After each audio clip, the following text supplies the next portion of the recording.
الشيطان الرجيم بسم الله الرحمن الرحيم الحمد لله رب العالمين والعاقبة للمتقين ولا عدوان إلا على الظالمين أشهد أن لا إله إلا الله وحده لا شريك له أشهد أن سيدنا وحبيبنا محمدا عبده ورسوله اللهم صل وسلم وبارك وأنعم على نبينا وحبيبنا محمد بن عبد الله وعلى آله وأصحابه ومن والاه قال رب اشرح لي صدري ويسر لي أمري واحلل عقدة من لساني يفقهوا قولي قالوا سبحانك لا علم لنا إلا ما علمتنا إنك أنت العليم الحكيم أما بعد. Tuan-tuan dan puan yang saya hormati lagi dikasihi Allah sekalian, Assalamualaikum warahmatullahi taala wabarakatuh. Alhamdulillah, bersyukur pada Allah SWT dapat terus kita bertemu. Dan secara yang seperti kita telah maklumkan pada awalnya, diam tak diam, sedar ataupun tidak sedar, kita sudah berada di penghujung Ramadan. Hanya minggu ini minggu terakhir Ramadan, dan minggu ini adalah minggu yang terakhir untuk mereka-mereka yang masih mungkin belum lagi mendapat pengampunan daripada Allah Subhanahu Wa Taala, mungkin seperti saya yang hina fakir ini. Inilah peluang minggu untuk kita merebut, tuan-tuan dan puan, dan mengemis daripada Allah. Kalau kita tidak dapat, yang kita dapat adalah kemurkaan Allah. Kita telah kongsikan hal ini. Kalau kita tidak dapat pengampunan Allah, yang kita dapat apa dia, tuan-tuan dan puan? Kita dapat laknat dan kutukan daripada siapa? Daripada Allah SWT, sebagaimana hadis Jibril bagi tahu doa kepada Nabi SAW. Kita dah kongsi. Minggu ini juga minggu untuk kita memastikan supaya mudah-mudahan Ramadan kita lebih bermakna untuk kita bersama dengan kekasih kita, bersama dengan yang paling kita gemar, yang paling mendamaikan perasaan kita. Apa dia, tuan-tuan dan puan? Al-Quranul Karim. Yang sedang kita berbicara, kita akan sambung topik ini sebentar nanti. Minggu ini bagi siapa yang belum lagi khatam, mungkin ada lagi 3 juzuk. Alhamdulillah, insya-Allah. Mungkin ada lagi yang 5 juzuk belum habis. Sila masuk gear 5. Gear 5 tak boleh masuk tambah enjin turbo lagi. Turbo tak boleh tambah lagi nitrogen punya gas. Kita bagi pacu laju, tuan-tuan dan puan, nak kasi habis. Ramadan dah tinggal berapa hari. Kasi habis. Kita nak bagi kita habis kali ni, mudah-mudahan. Ada lagi 10 juzuk, no problem, kita bagi 10 juzuk. Ada lebih kurang 9 hari, 8 hari, kita adjust masa kita, insya-Allah. Bagi siapa lagi yang belum lagi merasa nikmat, belum lagi merasa senang, hati jiwa damai, permai, tenang apabila datang solat tarawih, tinggal beberapa malam saja lagi. Kalau kita nak tenang, permai, kita pergi bazar Ramadan, silakan. Tetapi kalau kita lebih faham tentang keimanan kita, kita nak dapat keimanan kita di dalam bulan Ramadan ini, iaitu kita nak mencari kedamaian, ketenangan bersama dengan malam-malam terakhir Ramadan. InsyaAllah inilah minggu yang terakhir, dan banyak lagi yang kita boleh muhasabah pada diri kita. Mungkin ada di kalangan kita yang belum sempat untuk beri makan, boleh lagi kita bagi makan sesama kita, tak mesti fakir miskin. Mungkin ada lagi yang belum nak bersedekah, ada peluang lagi terakhir Ramadan ni kita boleh bersedekah. Ada peluang lagi untuk kita berzikir, tambah doa-doa yang kita belum biasa baca. Doa-doa yang kita berikan kemarin, tuan-tuan dan puan, mudah-mudahan dah baca dah. Dah baca, tuan-tuan? InsyaAllah, alhamdulillah. Tengok angguk tu, saya yakin tu. Tengok dia punya angguk tu, confident. InsyaAllah, tuan-tuan dan puan, kita dah bagi 3 lembaran. 3 lembaran itu, kalau boleh kita baca yang tu, saya yakin dah cukup baik untuk kita, insyaAllah. Doa pertama, doa supaya minta apa? Supaya doa minta apa? Ingat tak? Doa pertama, doa kita sebut tu doa dalam solat sebelum salam. Doa minta supaya hati bersih. Doa minta supaya kita ini hati bersih, redha dengan ketentuan Allah. Doa yang kedua pun sama, khusus lebih spesifik untuk hati bersih. Dan yang ketiga, kita baru beri doa Al-Quran, doa yang dibaca oleh Nabi SAW. Masih ada lagi, tuan-tuan dan puan, kalau yang nak ambil doa-doa ni, boleh tolong nanti selepas ni ke pejabat. Kita ada tinggalkan di sana lampiran dia, lembaran dia, insya-Allah boleh dibaca. Jadi tuan-tuan dan puan, kita sambung. Sebenarnya kita di dalam topik, di dalam Al-Quran ni, kita nak habiskan sikit lagi. Kita berbicara kemudian sebelum ini berhubung dengan bagaimana langkah. Sebelum ini kita dah ambil tentang Al-Quran, kelebihannya secara umum. Kemudian kita telah ambil juga sebelum ini, iaitu tentang tajuk bagaimana kita dengan Al-Quran, ayat-ayat kita dengan Al-Quran. Di antara yang kita highlightkan, bagaimana Nabi SAW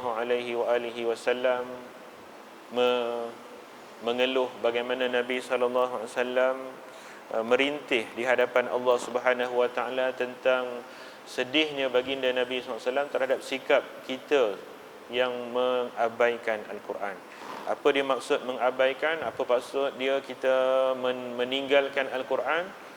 Mahjura, ittakhadhu hadzal Qur'ana mahjura. Kita dah kongsi ada 5 pandangan di situ, dan kita masuk selepas tu bagaimana untuk kita dapat bersama dengan Al-Quran. Kita dah sebut sepatutnya kita kena baca dengan tadabbur, sepatutnya kita kena adakan masa, sepatutnya kita kena begitu begini. Jadi bagaimana caranya ni yang terakhir, saya ambil yang terakhir saja, flashback balik, iaitu pertama sekali kita sebut tanya dengan jujur, adakah saya pernah berikan masa saya, waktu malam saya bersama Al-Quran.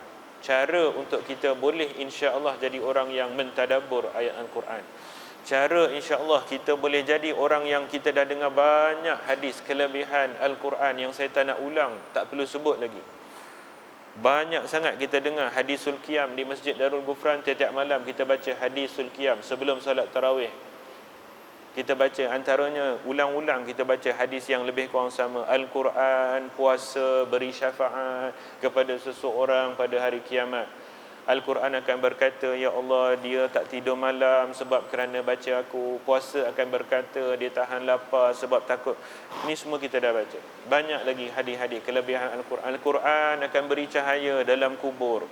Al-Quran akan menjadi rajulun syahib, kata Nabi SAW. Pemuda yang handsome, kacak, segak datang menemani kita dalam kubur. Ni semua kita dah biasa. Macam mana nak boleh dapat ni? Kaifas sabil. Macam mana nak boleh dapat kita kelebihan Al-Quran tu tadi? Yang ni kita sedang berkongsi para ulama sebut. Pertama, tanya dengan jujur.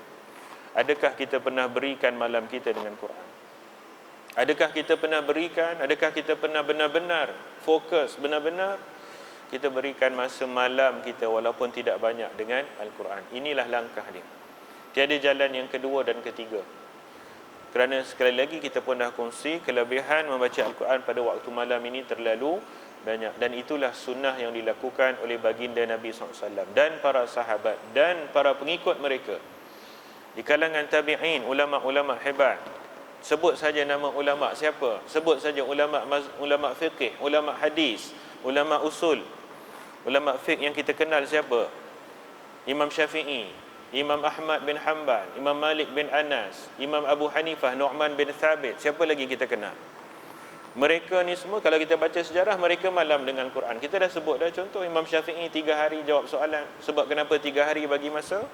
Sebab kerana 3 hari khatam Quran. Ulama hadis jangan sebut.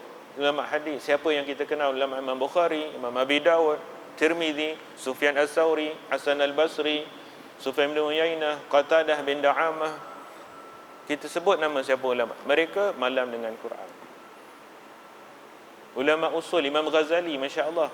Imam Ghazali dengan Al-Quran berapa hari khatam. Khatam, bila mereka khatam? Bila waktu malam. Mereka malam menangis dengan Al-Quran. Malam mereka dengan Al-Quran. Malam mereka dihiasi dengan Al-Quran. Dihiasi dengan nikmat, keindahan Al-Quran. Sebab itu malam kita tak tahu. Malam kita sekarang ni, malam-malam kita hiasi dengan apa? Wallahu ta'ala alam. Sebab itu Ramadan mereka cemerlang, Ramadan mereka gemilang, Ramadan kita lesu, Ramadan kita sayu sahaja. Banyak yang berlaku begitu. Jadi sebab itu kita nak gali balik sejarah ni, kita nak gali balik formula ini dia. Tak ada jalan lain. Malam kena beri masa dengan Quran. Kita bermula Ramadan insya-Allah. Jadi ini kita sebut soalan pertama, tanya pada diri. Kita dah kongsikan dan kita sebut antara kelebihan baca Quran waktu malam, malaikat turun, malaikat datang baca malam, masya-Allah cukup banyak. Di samping waktu mustajab doa dan sebagainya. Sayyidina Umar baca Quran banyak waktu malam, dan begitu juga Nabi SAW. Hadis ni kita dah baca, hadis yang agak panjang ni, bagaimana di antara hadis yang agak luar biasa soalan yang ditanya kepada Aisyah, iaitu berhubung dengan bagaimana akhbirina bi a'jabi syai'in ra'aita. Kita kena ingat ni hadis ni. Banyak hadis tapi hadis ni pelik sikit, sebab bila ditanya pada Aisyah persoalan ni, soalan yang pelik. Orang tanya, apa yang paling pelik kamu tengok pada Nabi? Maknanya apa yang paling istimewa? Apa yang paling luar biasa pada Nabi kita sallallahu alaihi wasallam? Ini bukan benda yang biasa. Bi'a'jab, a'jab bahasa Melayu berkata ajaib. Ajaib. Ajabun bahasa Arab, bahasa Melayu itu ajaib. Benda pelik. Benda yang paling susah, paling besar, paling penting. Luar biasanya yang kamu pernah tengok pada Nabi yang paling bi'a'jabi syai' yang paling pelik apa? Ni dia Nabi Aisyah cerita, kita dah ambil hadis ni. Apa dia? Yang paling peliknya Nabi sallallahu alaihi wasallam bagi tahu malam nak sembahyang, nak baca Quran. Itu paling pelik. Paling pelik sebab itu yang paling menyebabkan Nabi kita sallallahu alaihi wasallam jadi hebat, jadi orang yang begitu peribadinya cukup gemilang, cemerlang. Baik, kemudian yang kedua kita sebut perkara ni tuan-tuan, kaedah tips yang kedua iaitu tanya pada diri kita untuk kita dapat mudah-mudahan kalaupun tidak banyak walaupun sedikit tempias cahaya Al-Quran. Tempias walaupun tidak banyak, kalau boleh percikkan cahaya Quran yang hebat. Allahu nurus samawati wal ardi mathalu nurihi kamishkatin fiha misbah, al-misbahu fi zujajah, az-zujajatu ka'annaha kaukabun durriyun yuqadu min syajaratin mubarakatin zaitunatin la syarqiyatin wala gharbiyah. Cerita tentang masya-Allah cahaya Allah Subhanahu wa taala. Para ulama tafsir kata cahaya itu duduk dalam Quran. Quran itu ilmu hidayah Allah. Macam mana cahaya Allah? Nak dapat tempias, nak dapat percikan, kalau pun tak boleh dapat banyak, dapat sikit. Kalau nak boleh dapat sikit pun, tanya pada diri kita. Kena ada usaha tanya. Sikit pun kita tanya sekali-kali, apa agaknya yang saya baca, supaya dapat percikannya. Kena tanya. Baca Quran waktu malam, insya-Allah. Dan ini usaha yang kedua, kena ada usaha tanya, makna tanya pada diri kita secara jujur. Tuan-tuan dan puan, secara jujur, kalau saya tanya pada diri saya, siapa kita yang tidak hafal qul huwallahu ahad? Siapa kita tidak hafal 3 kul? Orang Melayu kita biasa 3 kul, 4 kul. Qul ya ayyuhal kafirun, qul huwallahu ahad, qul anfalakum minan. Memang baik, bagus. 3 kul ni bukan kata kita hafal, kita frame dekat dinding. Rumah siapa tak ada 4 kul? Rumah siapa tak ada 3 kul? Saya rasa semua orang rumah ada. Boleh kata semua ada. Tak ada gantung kat dinding pun simpan ada. Kita dapat orang bagi hadiah, kita tengok semua ada. Cuba tanya, cuba dengan jujur sekarang tanya pada diri kita. Kita baca qul huwallahu ahad, Allahus samad. Apa makna Allahus samad? Apa makna Allahus samad? Samadaniyatillahi azza wa jalla ishu.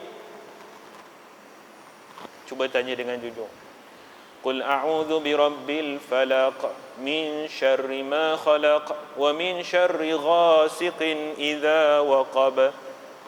Ghasiqin idza waqab benda apa bro? Bro, ghasiqin idza waqab benda bro. Kau tak tahu. Tanya dah.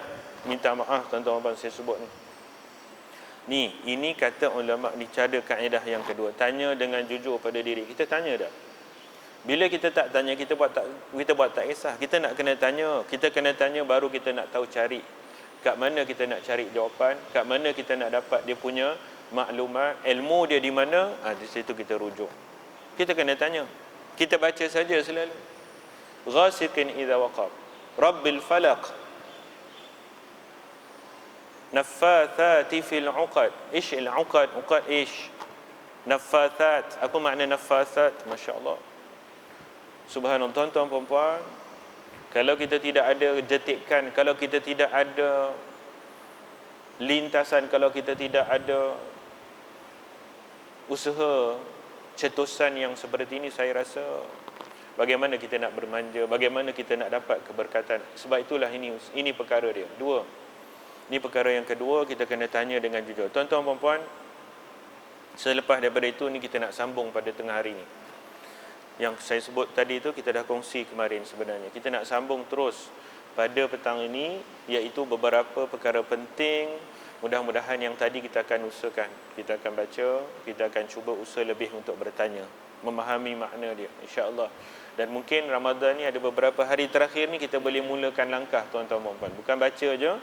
Sebab tuan-tuan dan puan nak khatam ni kan, banyak yang dah tinggal juzuk 29, ada yang dah tinggal juzuk yang ke-28, ada yang dah masuk juzuk nak 30. Juzuk 29, 30 ni tuan-tuan puan surah pendek-pendek. Cuba kita jadikan ni, nak khatam ni, surah pendek-pendek hak kita baca ni, kita cuba tengok sikit dia punya maksud dia.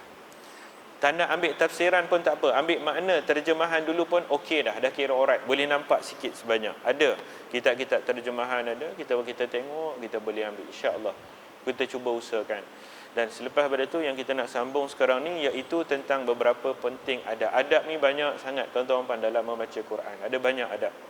Boleh baca para ulama dulu, ulama hari ni, orang-orang alim, ada cerita banyak adab-adab. Saya nak cuba ringkaskan supaya tazkirah kita ni tak panjang sangat. Kita nak fokus benda-benda yang mungkin saya rasa yang lebih agak relevan. Antara adab-adab yang penting kita membaca Al-Quran ni, di antaranya tuan-tuan dan puan, di antaranya yang pada hari ini kita rasa kita lebih perlu nak sebut. Pertama sekali di antaranya iaitu tentang yang saya dah masuk dalam slide ni. Yang pertama ni saya nak letakkan dia nombor 2. Saya nak sebut pertama sekali dulu iaitu tentang mengelokkan bacaan. Dia ada adab ni ada banyak. Di antaranya tuan-tuan saya nak refer pada sebuah kitab ni, antara yang disusun secara begitu banyak oleh seorang ulama hebat namanya Imam Suyuti. Orang Melayu kita kata Imam Sayuti. Namanya Jalaluddin As-Suyuti rahimahullah. Dalam kitabnya nama Al-Itqan fi Ulumil Quran. Kitab ni cerita tentang ilmu-ilmu daripada Al-Quran. Dia bukan tafsir Quran, tapi dia cerita tentang disiplin ilmu Quran. Quran ni turun bila, Quran ni ayat pertama apa, Quran ni ayat turun makiyah dia apa, Quran ini yang turun waktu malam, Quran ni sebab nuzulnya apa, Quran ni ayat mutasyabihatnya apa, Quran ni muhkamatnya apa, Quran ni ada macam-macam. Ni nama ilmu ulum Quran. Antara yang mula menyusun dalam bab ni, ulama yang mula-mula yang dia spesifik kaji dan disusun nama dia Imam Suyuti dalam kitab Itqan ni. Dan di sini dia ada sebut ada adab banyak baca Quran. Saya nak kongsi di antara yang saya rasa penting tadi saya sebut, tuan-tuan dan puan, iaitu tentang masalah membaca yang kita hari ini kita suka baca dengan mengelokkan bacaan. Ini memang sangat baik, perlu. Pastikan di antara adab baca Quran ada wudu, adab baca Quran baju bersih, tempat bersih, adab baca Quran menghadap kiblat, ni semua insya-Allah saya rasa tak ada masalah. Ada banyak lagi. Ni saya nak sebut antara yang penting iaitu mengelokkan bacaan. Ni bagus dan penting. Nabi sallallahu alaihi wasallam sebut dalam hadis iaitu yang diriwayatkan oleh Imam Ibnu Hibban dengan sanadnya yang sahih. Nabi sallallahu alaihi wasallam sebut zayyinul Quran, hassinul Quran, dalam satu lafaz yang lain hassinul Quran bi aswatikum fa inna sautul hasan yazidu bil Qurani hasana. Kata Nabi SAW, hassinu aswatakum, maknanya elokkan. Tahsin ni maknanya elok, hasan baik, maknanya baikkan, elokkan suara kamu bila baca Quran. Kerana apa? Kerana Nabi SAW kata sebab suara yang elok membaca Quran itu menambahkan lagi keelokan, keindahan Al-Quran. Itu biasa. Sebab tu yang ni kita digalakkan mengelokkan bacaan tadi, baca dengan tajwid. Kalau kita nak baca dengan berlagu, yang kita sekarang ni ada beberapa banyak jenis yang dirakamkan pula. Ada lagu begitu, lagu begini, silakan. Tetapi tuan-tuan dan puan, yang ini kita nak ingatkan. Nak ingatkan sebab dibahaskan di bawah, kemarin kita ada sebut sikit. Bacaan yang berlagu ni tuan-tuan dan puan bagus, tetapi ia bukan semata-mata tumpuan kita. Ini yang ditekankan. Disebut panjang ni di bawah ni. Dibawa datang berkata Imam Asy-Syafi'i rahimahullah, berkata Imam dibawa datang ni, saya tak nak baca ni, nak masa kita ni terhad. Ringkasan dia nak bagi tahu. Tuan-tuan dan puan, baca Quran ni dengan suara baik sangat bagus. Tetapi nak ingatkan diri kita, ada beberapa riwayat ni yang saya nak baca.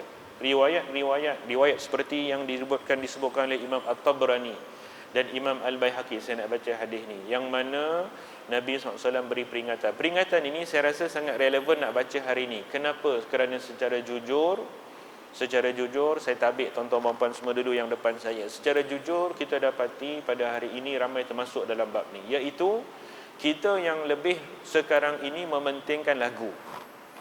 Berapa ramai di kalangan kita pada hari ini yang kita nampak jelas budaya masyarakat kita, yang dewasa, yang kanak-kanak, budaya kita kadang-kadang yang kita nampak sekarang ni lebih kepada banyaknya kita tekankan lagu dia. Lagu ni, lagu tu, lagu begitu dan sebagainya, tetapi nak memahami ni kurang. Saya nak sebut dulu benda ni bukan tak bagus, tapi dia ada bahaya. Bahaya dia ni, tolong dengar ni. Saya nak baca hadis ni. Nabi SAW bersabda, hadis diriwayatkan oleh Imam Tabrani dan Imam Al-Baihaqi. Iqra'u Al-Quran biluhunil Arab wa aswatiha. Nabi SAW kata, bacalah kamu Al-Quran dengan luhun. Luhun ni lehnun. Lehnun dalam bahasa Arab ni, kalau saya nak kata bahasa Melayu ni, kita nak kata dia dengan logat, dengan telo. Telo dengan logat, dengan slang. Kita kata slang. Kalau orang dia speaking English, ada slang America, ada slang UK, ada slang Europe. Oh kan, dia punya bunyi slang tu nak berbelit lidah kita nak sebut. Tu slang. Dalam bahasa Arab, slang ni dia sebut lahnun. Slang ni tadi dia buat bunyi dia sedap. Tuan-tuan kita dengar Mak Saleh betul cakap sedap tak? Sedap dia cakap. Kita cakap bahasa Inggeris kadang-kadang pun tak berapa sedap macam tu. Lagi-lagi kalau saya cakap mengapu, dia bila bunyi tu sedap tu kita dengar seronok, kita belajar ke kita dengar. Bahasa Arab kita juga, kita dengar orang Arab sebut. Sebab tu Nabi SAW kata, bacalah Al-Quran biluhunil Arab wa aswatiha. Cuba gunakan slang bahasa Arab betul, dan dengan suara mereka. Ini memang payah lah, ini memang payah ya, tapi ada, kita tengok Allah Ta'ala pilih orang-orang kita, orang Melayu kita, tapi baca subhanallah, baca bunyi suara Arab. Allahu Akbar. Kadang-kadang orang Arab, ada tuan-tuan orang Arab, kita alhamdulillah lah, kita dengar Tok Imam Mekah, Imam Madinah tu yang kita dah sebut sebelum ni, jangan sebutlah yang tu la haula wa, itu Allahu Akbar, subhanallah. Yang itu Allah pilih mereka, terpilih daripada terpilih, yang Allah beri sungguh daripada suara, daripada hati mereka bersih, luar biasa. Tapi ada orang Arab yang mereka bahasa Arab tapi tak boleh juga nak bunyi sedap. Ada tuan-tuan. Dia pula bila dengar kita baca Quran bunyi sedap, dia pelik. Kita belajar dulu dekat Madinah, tanya sahabat-sahabat kita, kawan-kawan yang belajar dekat Mesir, Melanda, ada budak Arab dia belajar, tapi dia boleh baca Quran, Allah bunyi dia tak sebab tu ni nak kena minta dan kena buat. Sebab tu Nabi SAW baca Quran biar bunyi sedap, biar alihunul Arab wa aswati, bagi suara pun bagi bunyi sedap. Ni Nabi suruh. Tapi Nabi pesan ni, wa iyyakum waluhuni ahlil kitabaini wa ahlil fisq. Ni Nabi pesan. Tapi ingat, kata Nabi SAW, hati-hati kamu. Iyyakum waluhuni ahlil kitabaini wa ahlil fisq. Yang penting, kata Nabi SAW, tolong jangan kamu buat elakkan daripada kamu baca Al-Quran ini dengan menggunakan slang, dengan menggunakan bunyi lagu, suara macam ahli kitab, cara ahli dua kitab ni, Taurat dan Injil. Rupanya cerita ahli Taurat, ahli Injil ni, ahli kitab ni, tuan-tuan puan, mereka ada dia punya pendeta rahib dia. Di kalangan pendeta rahib dia ada tukang-tukang ahli yang membacakan kitab mereka, yang mereka baca dalam bentuk yang ada lagu dia, yang cukup menarik, mendayu juga. Lagu ni, kepentingan lagu ikut macam ni tak boleh, kata Nabi SAW. Wa ahlil fisq, dan juga ahli fisq. Ahli fisq ni maknanya orang-orang yang buat dosa besar. Kata para ulama syuruh hadis di sini, iaitu ahli syair, yang Allah Ta'ala sebut dalam Al-Quran. Golongan yang dalam surah, ada surah yang mereka disebut sebagai asy-syu'ara yattabi'uhumul ghawun. Tu syu'ara, dalam Quran ada surah namanya syu'ara, plural daripada syair.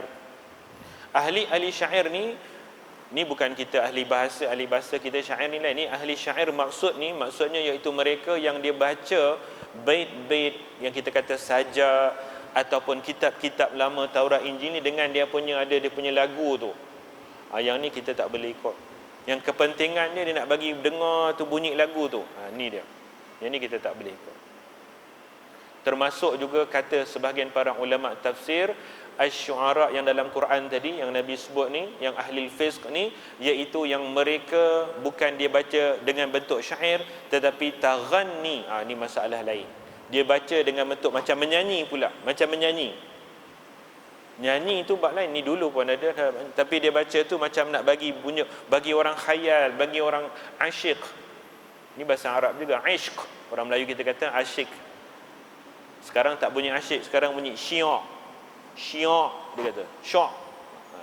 Asal ishqun, ain shim ke bahasa Arab tu. Dia jadi asyik, dia punya ni dia.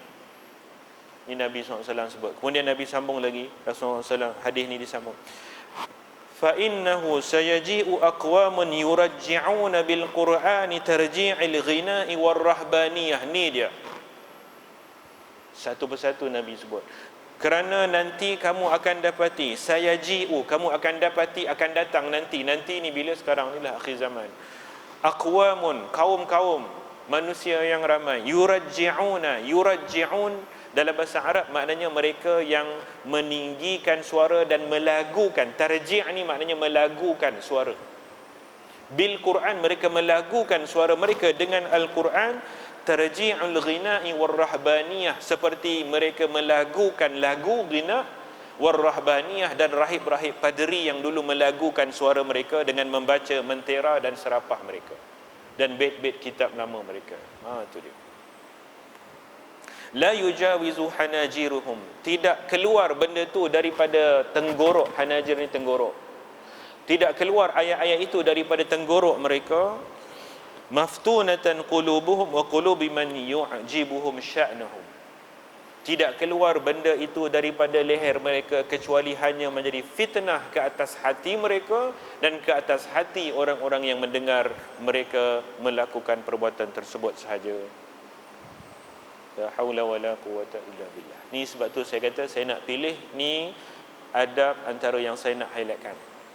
Yang saya rasa dengan jujur dan dengan cuba kita sama-sama bersih ikhlas hati kita, tidak ada kepentingan, tapi kita nak supaya masyarakat kita faham kepentingannya dan kaedahnya. Bukan nak bagi suara tu sedap, tuan-tuan dan puan. Bukan nak bagi suara sedap ni, ahli kitab pun suara lagi sedap. Rahib mereka, ahli fiqh, penyanyi suara lagi sedap. Tapi bukan kata bab ni bila kita sebut, tuan-tuan dan puan, tolong faham, bila kita ni bukan kata sebut pula, bukan kata maknanya tak apalah kalau gitu baca. Tak, memang kena sedar, memang kena. Nabi, kita dah baca hadis, Nabi sebut hassinu aswatakum bil Quran. Tapi kepentingannya, tu yang kita nak sebut di sini. Kepentingan, fokus kita bukan pada yang nak bagi sedap tu aja. Bahkan saya katakan tadi, kaedah suara sedap ni, tuan-tuan dan puan, dia boleh datang automatically. Sebab tu saya kata, saya tanya dulu tuan-tuan dan puan, yang kita belajar segala benda lagu ni, bentuk lagu, saya tanya tuan-tuan dan puan, siapa dia orang kat dunia ni yang baca Quran sekarang ni yang kita tak pernah dengar? Kalau kita tak pernah dengar orang baca Quran, bila kita dengar dia baca Quran, bergetar hati kita. Yang kita tak faham bahasa Arab, bila kita dengar dia baca Quran, kadang-kadang boleh nak mengalir air mata ni. Kita bukannya faham bahasa Arab, kita boleh ana-inta, kita boleh ana-inta je. Tapi kadang-kadang dia baca Quran, mengalir air mata kita. Siapa dia? Tuan-tuan puan dah jawab, saya dah tanya dah kemarin. Bukan kita nak menganggung siapa, nak memuji. La uzaki ahadan ala Allah, saya tidak nak puji siapa selain Allah. Tapi nak sebut mereka ni imam-imam yang Allah pilih sekarang ni. Bukan kat Mekah Madinah je, ada yang di Riyadh, ada yang di Jeddah, ada yang di Syria, ada yang di Mesir, ada yang lain pun. Tapi mereka ni sebut nama-nama ni, mereka baca, mereka ni siapa nama? Syekh Ghunaiman, Syekh Ghamidi, Ali Jabir, yang dulu-dulu yang otai lama, saya kata otai lama, saya masa pergi Madinah dulu, Ali Jabir ni otai-otai lama. Hudhaifi semua dah jadi otai dah. Sudais pun dah jadi otai dah. Sekarang ini nama Syekh Syatiri, sekarang ni nama macam-macam lagi. Yang baru-baru ni ramai. Mereka kita baca, kita boleh ambil download dia punya, Masya Allah, mereka baca, bergetar hati kita, tuan-tuan. Dan saya katakan mereka-mereka ni kalau kita tengok, mereka baca lagu apa? Tu yang kita nak tanya, lagu apa dia baca? Dia baca Quran tu lagu apa sehingga kita bergetar, sehingga kita boleh mengalir, sehingga orang sembahyang belakang dia Allah tak rasa lama. Walaupun sembahyang tapi tak rasa letih maknanya. Macam terpukau kita, bacaan ni macam dia bercerita bila dia dengan hatinya bergetar dengan subhanallah. Dia baca lagu apa? Lagu raqs ke? Lagu hafaz, lagu apa ke? Lagu tak. Dia baca lagu hati dia. Hati yang bersih. Lagu bahasa Arab, lagu dia dapat hidayah daripada Allah. Tu dia, tu yang kita nak sebut. Sebab itu kepentingan kita bukan mesti nak bagi lagu ni bunyi suara sedap. Yang ni kita nak tekankan lagi. Hari itu dah cakap, tapi ni kita saja baca sebab ni kita nak bagi fokus beberapa adab penting membaca Quran. Jadi adab kita insya-Allah lepas ni tuan-tuan puan, kita kena lebih faham.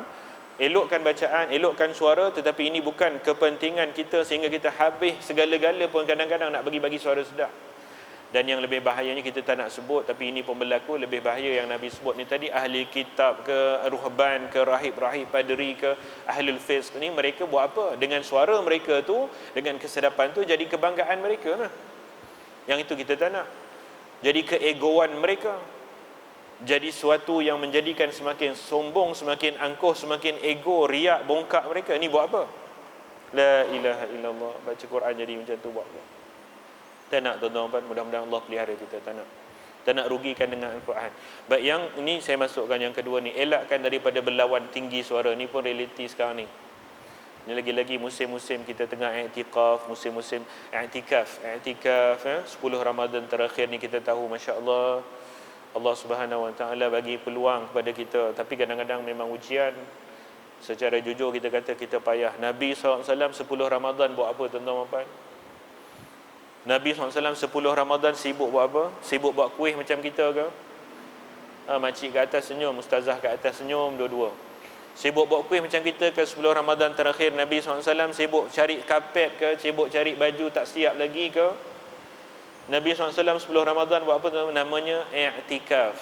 Namanya i'tikaf. I'tikaf ni satu bab besar dalam kitab-kitab fikih. Kadang-kadang kita sentuh pun tidak, sebab jarang sangat, sebab jauh sangat kita dengan i'tikaf. Kita nak sebut pun kita boleh sebutnya.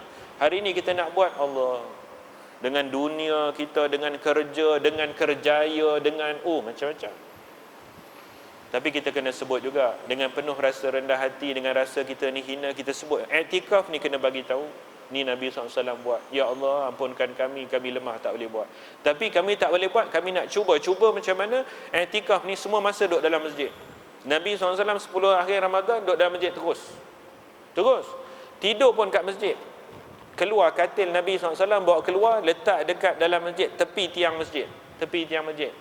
Hari ni tuan-tuan puan-puan pergi Madinah, masjid, masuk dalam Masjid Nabawi, masuk dalam kawasan Raudah, tuan-tuan puan-puan tengok tiang yang melekat dengan makam pagar hijau tu, tiang sebelah kiri melekat tu, tiang depan sekali dia tulis atas tu ada bunga tu tulis kat atas tu, hadhihi ustuwanatus sarir. Belakang dia, hadhihi ustuwanatul hirs, ni tiang pengawal, tu tiang katil. Belakang lagi yang ketiga tu, dia tiga tiang tu, tiga petak tu. Petak pertama tu tiang, petak kedua, petak ketiga tu tulis atas dia bunga, hadhihi ustuwanatu al-wufud, ni tiang perwakilan. Ini dah jadi cerita Madinah pula. Cerita bab tiang pula. Cuma saya nak sebut salah satu tiang tu dinama, catat tu dalam sejarah, catat tiang tu, catat, sebab ini tiang katil. Ustuwanatus sarir, tiang katil. Apa? Kenapa cerita tiang katil? Sebab zaman Nabi SAW 10 Ramadan terakhir, katil Nabi SAW daripada dalam rumah bawa keluar duduk situ. Dalam masjid tu. Kira dalam masjid, keluar rumah dah. Nabi tak masuk rumah, tidur kat situ. Katil Nabi kat situ. Antara tiang katil dengan tiang pengawal tu, dia ada kalau tuan-tuan perasan, lah. Kalau bagi sana perasan, nak bagi dapat, kita tanya, cari, dia ada macam tingkap sikit, tulis syabak. Ada macam tingkap kat situ. Tapi tak boleh buka dah sekarang ni, boleh tengok je. Saja buat tanda kat situ, sebab zaman Nabi SAW, Aisyah kat situ, Nabi SAW tidur kat katil Ramadan, bila Nabi SAW nak berurusan, nak cuci muka, nak cuci tangan apa, Aisyah basuhkan kepala rambut Nabi, kawasan tu, kat tingkap tu buka. Tu cerita dia. Nak bagi tahu tuan-tuan, Nabi SAW 10 Ramadan terakhir, jiwa semua duduk dalam masjid dah. I'tikaf ni makna apa? I'tikaf ni maknanya duduk beribadah kepada Allah, hatinya berzikir, lidahnya pun baca Quran, berzikir, tunduk, ingat Allah, doa, munajat, tu je. Tak buat benda dunia, tinggal semua dah. Dunia yang urusan dunia yang apa semua tinggal tepi dulu. Tu kerja namanya i'tikaf. Dengan niat sebenar-benar mengharapkan pengampunan Allah Subhanahu Wa Taala. Jadi dalam bab sekarang ni kita tak boleh buat, payah kita nak buat. Tapi saya yakin dan percaya tuan-tuan dan puan, kita boleh usahakan lebih banyak datang masjid. Boleh. Lebih banyak hati kita duduk dekat dalam rumah Allah ni bagi lebih lama sikit. Bila ada masa boleh duduk lama, malam ke, petang ke, bila ke. Dengan niat kita nak supaya hati kita lebih tenang, nak lebih banyak berzikir, nak lebih banyak salat taubat, nak lebih banyak kita berdoa, baca, kita boleh buat. Kata sebahagian para ulama, kalau tak boleh buat pun tak apa, tapi 10 Ramadan terakhir ni cari tempat yang kita boleh buat. Di mana? Kat dalam rumah kita ada bilik, Dekat pejabat kita ada ruang yang kita boleh duduk, kita boleh benar-benar kita fokus. Kita benar-benar lapangkan hati kita, kita fokus ingat kepada Allah, zikir. Boleh, kita boleh juga. Yang mana kita tak mampu buat i'tikaf tu, tapi kita adakan masa 10 Ramadan terakhir lebih banyak kita bersama dengan Al-Quran, bersama dengan Allah Subhanahu Wa Taala lebih.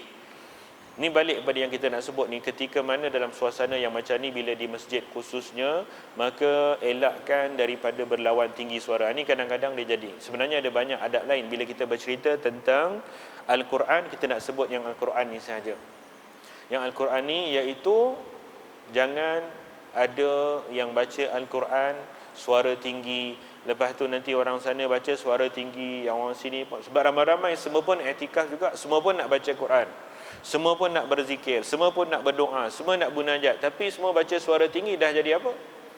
Dah jadi nanti macam dekat mana? Macam dekat pasar pula. Yang ni pun menyelit, yang ni pun datang sini, yang ni pun nak lelong barang, habis. Menjerit habis. Sebab tu Nabi SAW tak bagi, tuan-tuan dan puan. Ni ada sepotong hadis. Hadis riwayat Imam Abi Daud. Dalam Sunan Abi Daud diingatkan cerita daripada Abu Sa'id Al-Khudri radhiyallahu an berkata, i'takafa Rasulullah sallallahu alaihi wasallam. Ni ketika Nabi sedang i'tikaf lah ni. Nabi i'tikaf 10 akhir Ramadan. Fil masjid fasami'ahum yujahharun. Fasami'ahum yajharuna bil qira'ati fakashafa sitr. Nabi tengah i'tikaf dalam masjid. Lepas tu dengar mereka ini suara kuat. Mereka suara kuat ni adalah yang dalam ramai tu ada yang baca begitu begini Quran, ada sembahyang semua. Yang ni suara kuat. Nabi SAW pun tolak tirai ni. Tirai ni maknanya kita kata tirai lah bahasa kita, sutur ni bahasa Arab. Sebab apa? Sebab rumah Nabi SAW tu, tuan-tuan puan, dia di antara tiang rumah dengan masjid tu tirai je. Nabi duduk kat tepi tiang tu, kira ada tirai. Tirai tu Nabi tolak sikit. Kira dalam masjid juga, sama i'tikaf kat situ. Nabi pun berkata, kata Nabi, ala inna kullukum munajin rabbahu fala yu'zina ba'dukum ba'da wala yarfa'u ba'dukum ala ba'd fil qira'ah atau qala fis salah. Nabi SAW kata, ala inna kullukum munajin rabb. Nabi SAW kata, memanglah semua kamu ni menajat pada Tuhan masing-masing. Aku tahu. Ala, memang betul, kullukum munajin rabbahu, memang semua kamu ni nak menajat kepada Tuhan, nak baca Quran, nak semayang. Tapi Nabi SAW kata, fala yu'ziyanna ba'dukum, janganlah pula sekali-kali. Yu'ziyanna ni, tuan-tuan, ini ada ramai boleh bahasa Arab depan saya. Yu'ziyanna ni fi'il dia tu, yu'ziyanna, nun tu ada sabdu, nun tu dipanggil nun taukid, nun yang menguatkan perintah larangan ni. Fala yu'ziyanna, maknanya janganlah pula sampai, jangan sekali-kali ba'dukum yu'ziyanna, kamu menyakitkan. Azan ni sakit.